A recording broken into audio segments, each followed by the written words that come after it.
எனக்கு வந்து திடீர்னு ஆட்டோல போகும்போது தோணுன ஒரு விஷயம். அவங்க சொல்றாங்க இருக்கிறதுலயே கொடிது என்னன்னா இளமையில் வறுமை கொடிது அப்படின்னு சொன்னாங்க. இளமையில் வறுமை கொடிதுன்னு பாடியிருக்காங்க ஔவையார். ஆனா அதை விட முதுமையில தனிமை கொடிதுங்கிறது தான் இருக்குது. சோ நான் என்னன்னா இருக்கிறதுலே ஒஸ்டான கண்டிஷன் 2ன்னு சொல்றாங்க. அது 2 கேரக்டரா மாத்திரும். இவங்க 2 பேரும் மீட் பண்ணிக்கணும். ஆனா அவங்க லைஃப்ல ஒஸ்டான நாள் அன்னைக்கு மீட் பண்ணிக்கணும்ன்றதான் கதையா மாறுச்சு. அப்படி ஒரு அமைச்சர் ஒர்க்கை எடுத்துட்டு ஒரு சீசன்ட் ஆக்டர் கிட்ட கொண்டு போறேன்.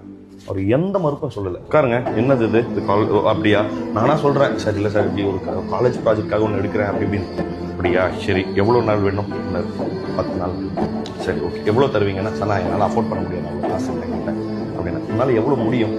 ஸோ நான் அவர் சொன்ன தொகையை விட 3ல் 1 பங்கு சொல்கிறேன். சரி, நான் வரேன் அப்படின்னா. வந்து உட்கார்றதுக்கு மொத்தமாக 5 பேர் தான் க்ரூ.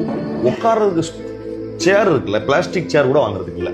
அது கூட ரோட்ல எடுப்போம், ரோட்ல நடக்க விடுவோம். சேரை அவர் கொண்டு வர்றாரு. ஒரு ஃபோல்டபிள் சேர் ஒன்று கார்ல போட்டு அவர் கொண்டு வருவார். கடைசி 2 நாள் ஷூட் முடிச்சிட்டேன். இது இல்லை, காசு நான் கொடுக்கல அவர்கிட்ட. இல்லை சார், என்கிட்ட நான் சொல்றேன் அப்படின்னு சொன்னேன்.